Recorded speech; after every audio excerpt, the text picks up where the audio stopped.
تمہیں مطلب تمہیں اپنے ہم شکل دیکھتے ہیں، ویری فنی۔ ٹیبل کی دوسری جانب بیٹھا بڑی سی توند والا سائیکٹرسٹ ہنس ہنس کر لوٹ پوٹ ہو رہا تھا۔ اس کے سامنے ٹیبل کی دوسری جانب بیٹھا شاذل سنجیدگی سے اسے ہنستے ہوئے دیکھ رہا تھا۔ یہ تو بالکل انگلش فلموں والا سین ہو گیا ہے۔ اس نے ہاں ہاں کا تڑکا لگاتے ہوئے اپنی بات مکمل کی۔ ڈاکٹر اسفن، میں یہاں آپ کو اپنا مسئلہ بتا رہا ہوں اور آپ ہنس رہے ہیں۔ شاذل نے افسوس سے کہا کہ کیا کروں پھر، ایک فرشتہ اور ایک شیطان۔ وہ پیچھے کی طرف سر پھینکے ہنس رہا تھا۔ وہ شاید دنیا کا پہلا ماہر نفسیات تھا جو مریض کا مسئلہ حل کرنے کے بجائے اس پر ہنس رہا تھا۔ ٹھیک ہے پھر میں جا رہا ہوں واپس، آپ بیٹھے ہنستے رہیں، وہ چبا چبا کر کہتا ہوا کرسی سے اٹھنے لگا تو ڈاکٹر اسفن جلدی سے سنجیدہ ہوئے۔ ارے تم تو ناراض ہو گئے، اچھا بیٹھو۔ ان کے کہنے پر شاذل دوبارہ بیٹھ گیا۔ دیکھو مجھے یہ لگتا ہے کہ تم اس وقت دل اور دماغ کی جنگ میں پھنس گئے ہو۔ دل جس بات پر راضی ہوتا ہے دماغ اس پر نہیں مانتا، اور دماغ جس بات پر راضی ہے وہ دل کو پسند نہیں، بس یہی بات ہے۔ تو پھر میں کس کی سنوں؟ شاذل نے پوچھا۔ یہ تو میں نہیں جانتا، ہو سکتا ہے دل صحیح ہو، اور یہ بھی ہو سکتا ہے کہ دماغ صحیح کہہ رہا ہو، اور ان میں سے زیادہ صحیح کون ہے یہ تو تب پتہ چلے گا جب مجھے تم یہ بتاؤ گے کہ وہ فرشتہ اور شیطان تم سے کہتے کیا ہیں۔ آخر میں انہوں نے مسکراتے ہوئے کہا، وہ تو میں نہیں بتا سکتا، تھوڑی پرسنل بات ہے۔ شاذل نے شانزے کا ذکر کرنا مناسب نہیں سمجھا۔ کہیں محبت تو نہیں ہو گئی؟ نہیں ایسا تو کچھ نہیں ہے۔ اچھا چلو آج کے لیے اتنا ہی کافی ہے، پھر ضرورت پڑے تو مجھے کال کر لینا۔ وہ اٹھ گیا۔ ابھی وہ دروازے تک ہی پہنچا تھا کہ پیچھے سے آواز آئی، سنو۔ جی، شاذل نے حیرت سے کہا۔ وہ شیطان شاذل کیسا دکھتا ہے؟ ڈاکٹر اسفن نے ہنستے ہوئے پوچھا۔ اف، وہ پیر پٹکتا باہر نکل گیا، جبکہ ڈاکٹر صاحب کے کہکوں کی آواز نے دور تک اس کا پیچھا کیا تھا۔ وہ سب ہال جانے کے لیے تیار کھڑے تھے۔ آج شامیر اور سوہا کا نکاح تھا، اس کے اگلے دن مہندی اور پھر رخصتی تھی۔ شاویز نے بہانہ بنا کر شادی پوسٹ پون کروا دی تھی۔ خلاف توقع امانت صاحب اس کی بات مان گئے تھے۔ سب لاؤنج میں تیار کھڑے تھے، تھوڑی دیر میں بس انہیں نکلنا تھا۔ بھائی چارہ نبھاتے ہوئے ان سب بھائیوں نے آف وائٹ شلوار کرتے پر پرپل واسکوٹ پہن رکھے تھے، جس کی جیب میں ایک آف وائٹ کلر کا رومال سلیقے سے سیٹ کیا ہوا تھا۔ حتیٰ کہ دولہا میاں شامیر نے بھی یہی پہنا تھا۔ ہم سب کتنے اچھے لگ رہے ہیں نا؟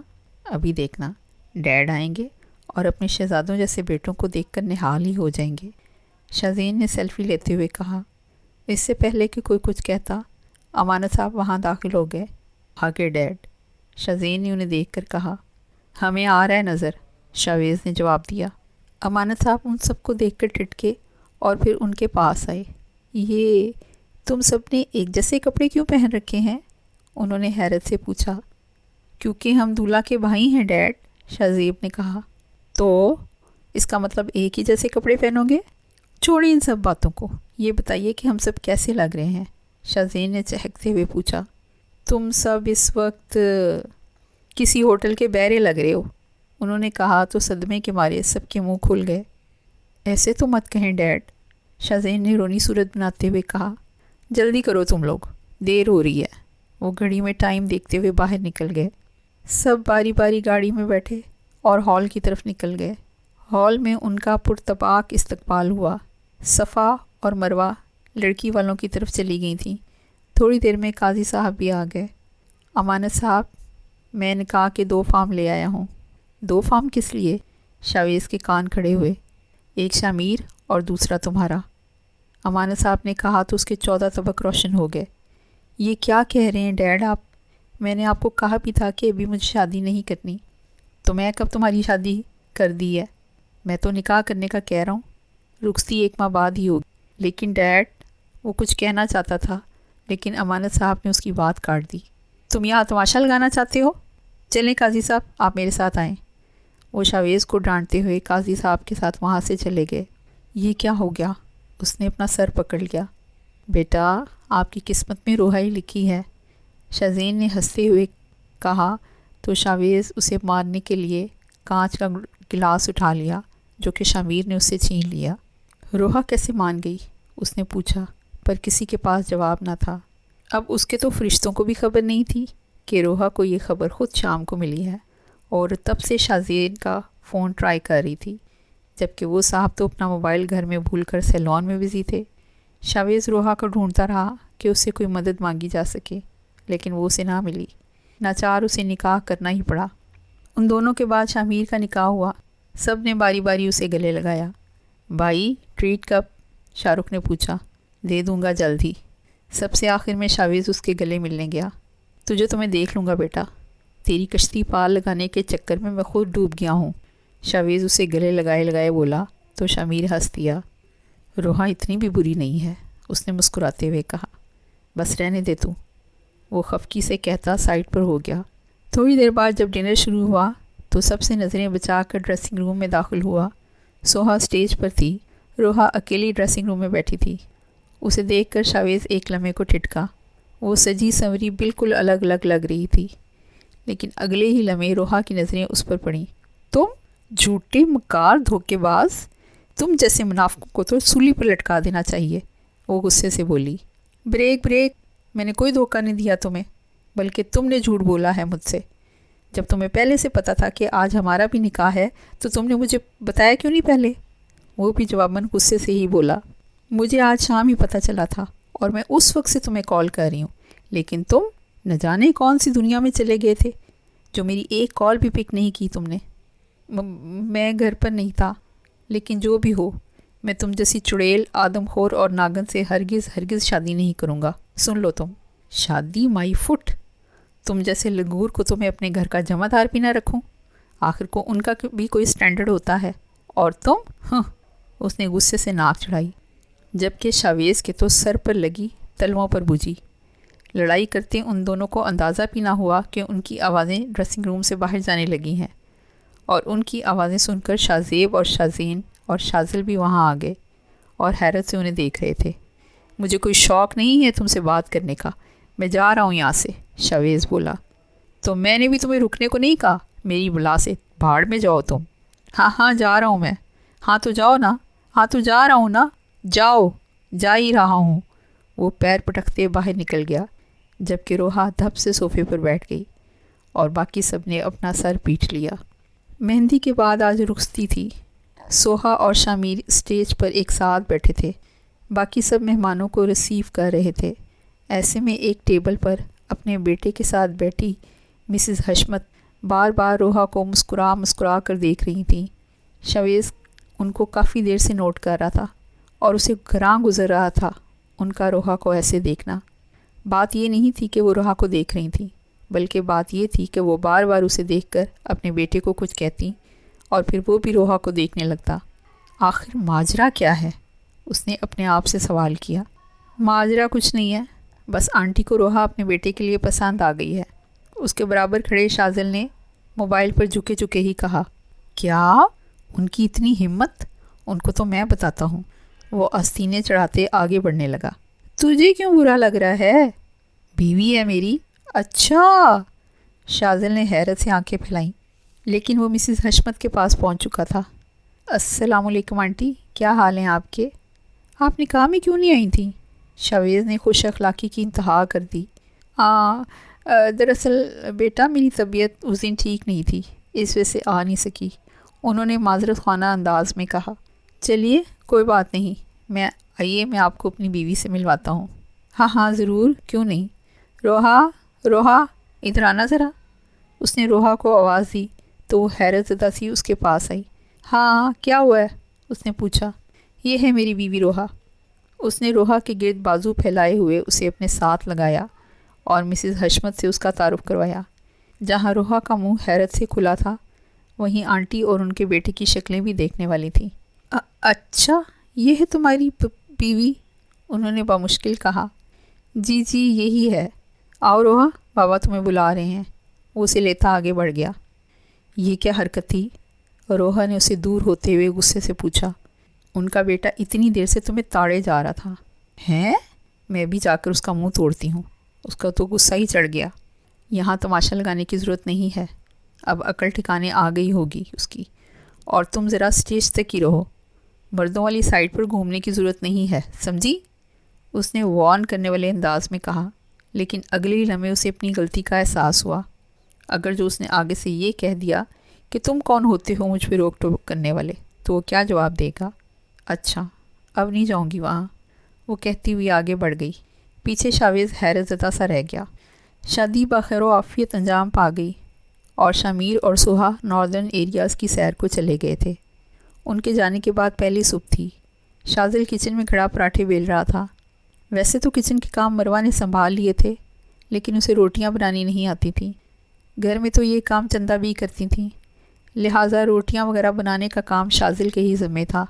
مروہ آملیٹ فرائی کر رہی تھی، جبکہ شازین اور صفا اس وقت سوئے ہوئے شازیب کے سامنے کھڑے، اور وہ دونوں کیا کرنے والے ہیں یہ ابھی آپ خود ہی دیکھ لیں گے۔ پہلے لپسٹک دو، شازین نے صفا سے کہا تو اس نے لپسٹک اسے تھما دی۔ شازین نے اس کے منہ پر لپسٹک سے 2 بڑے بڑے دائرے بنائے۔ 1 منٹ رکو، صفا نے کہا۔ کیوں؟ شازین نے نہ سمجھی سے اسے دیکھا۔ یہ میک اپ تو پانی سے اتر جائے گا، ہمیں کسی ایسی چیز سے اس کا منہ گندا کرنا چاہیے جو 4-5 مرتبہ دھونے کے بعد صاف ہو۔ تو ایسی چیز کہاں سے لائیں ہم؟ 1 منٹ مجھے سوچنے دو۔ آئیڈیا، ہم پینٹ برشز سے اس کے منہ پر پینٹ کر دیتے ہیں، کیسا؟ گریٹ، جاؤ جلدی سے پینٹنگ کا سامان لے کر آؤ۔ ٹھیک ہے، تم دھیان رکھنا یہ جاگ نہ جائے، صفا نے اسے تلقین کی۔ اس کی فکر مت کرو، یہ گدھے گھوڑے کھچر سب بیچ کر سوتا ہے، اتنی آسانی سے نہیں اٹھے گا، اس نے ہنستے ہوئے کہا۔ تھوڑی دیر بعد صفا پینٹنگ کے سامان کے ساتھ وہاں موجود تھی۔ شازین نے اپنے جڑواں بھائی کے منہ پر دل بھر کر نقش و نگار بنائے۔ چلو بھئی، دلہن تیار ہے۔ جب اس کے منہ پر کوئی بھی جگہ خالی نہ بچی تو وہ بولا، نہیں ابھی دلہن مکمل تیار نہیں ہوئی۔ صفا نے کہا۔ کیوں؟ اس نے حیرت سے پوچھا۔ ابھی بتاتی ہوں، صفا کہہ کر باہر بھاگی۔ پھر تھوڑی دیر بعد واپس آئی تو اس کے ہاتھ میں ایک ربڑ بینڈ تھا جس پر 2 عدد سینگ لگے ہوئے تھے۔ یہ لگا دو اس کے سر پہ۔ اوکے، شازین نے اس کے سر پر ربڑ بینڈ لگا دی۔ چلو اب میں اسے جگاتا ہوں اور تم ویڈیو بناؤ۔ اس نے اپنا ہینڈی کیم صفا کو پکڑا دیا۔ وہ ہینڈی کیم لے کر دروازے کے پیچھے سے چھپ کر ویڈیو بنانے لگی۔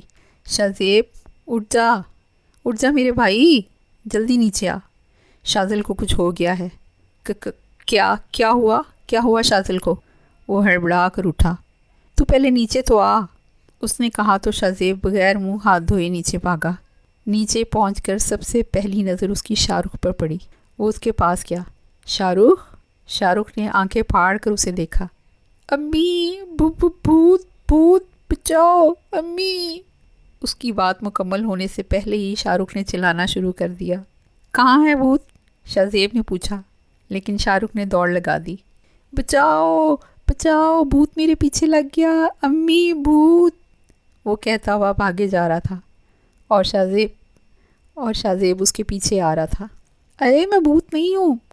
وہ بھاگتا کچن میں پراٹھے بیلتے شازل سے جا کر لپٹ گیا۔ امی بھوت بچاؤ، بھوت۔ کیا ہو گیا؟ شازل چیخا۔ امی۔ ابے میں تیری امی نہیں ہوں، اس نے خود سے چمٹے شاہ رخ کو جھڑکا۔ بھوت، وہ بکھلایا ہوا سا تھا۔ کہاں ہے بھوت؟ صبح آئینہ دیکھ لیا ہے کیا؟ اس نے چڑھ کر پوچھا۔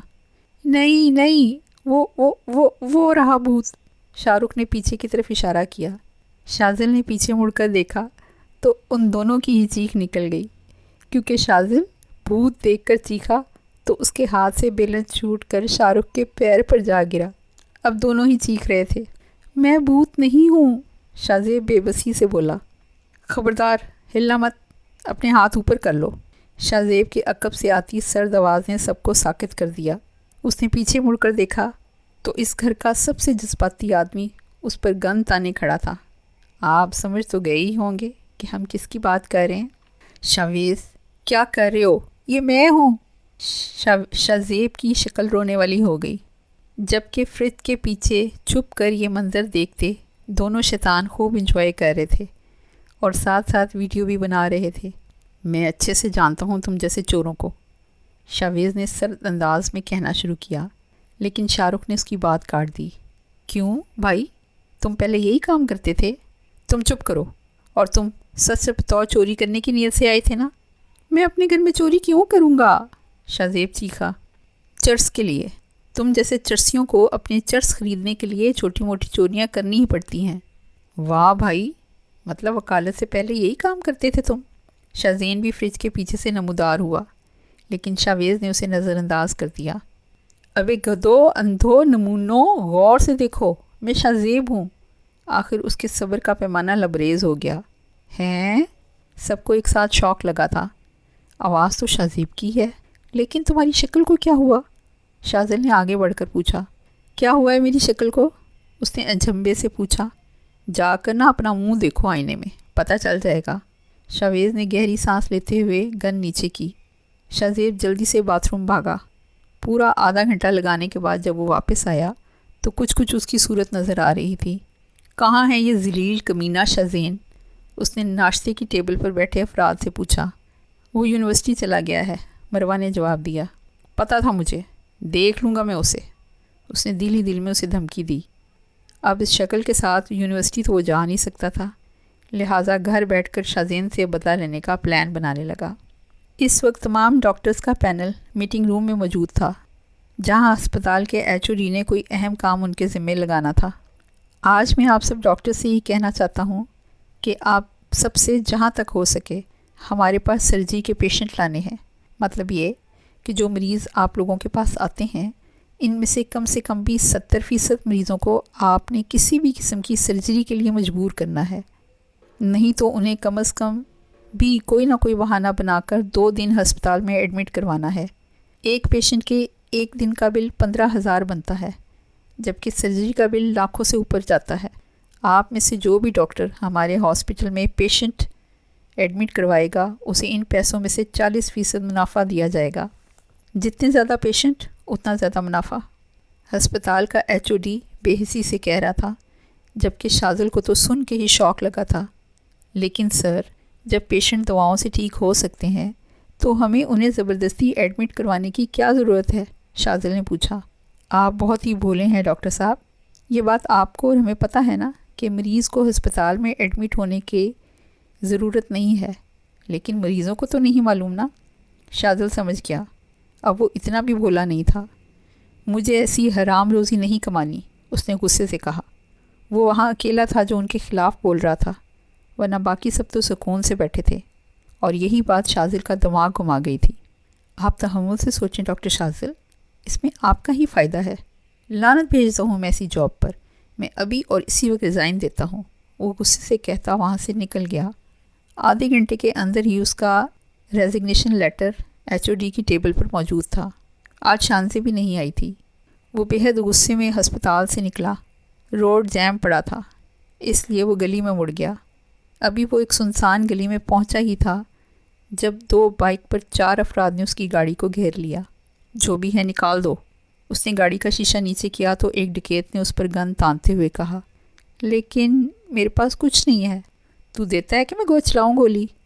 اچھا دیتا ہوں۔ شاذل نے اپنا موبائل اور والیٹ ان کے حوالے کیا۔ لیپ ٹاپ بھی دے اپنا۔ اس نے ناچار اپنا لیپ ٹاپ بھی ان کے حوالے کر دیا۔ یہ بھی غنیمت تھا کہ وہ اس کی گاڑی چھوڑ گئے تھے۔ اب کیا ہوگا؟ شانزے کا نمبر بھی تو اسی موبائل میں تھا۔ اس نے پریشانی سے ماتھا مسلا۔ کیا موبائل چوری ہونے سے شانزے اور شاذل کے بیچ سارے کانٹیکٹ ختم ہو جائیں گے؟ کیا وہ اسے دوبارہ نہیں مل سکے گا؟ یہ سب جاننے کے لیے ہماری اگلی دلچسپی سے بھرپور ایپیسوڈ کا ویٹ کیجیے۔ ویڈیو کو لائک کیجیے، چینل کو سبسکرائب کیجیے اور اپنا بہت سا خیال رکھیے۔ تو ملتے ہیں اگلی ایپیسوڈ میں، تب تک کے لیے ٹیک کیئر، اللہ حافظ۔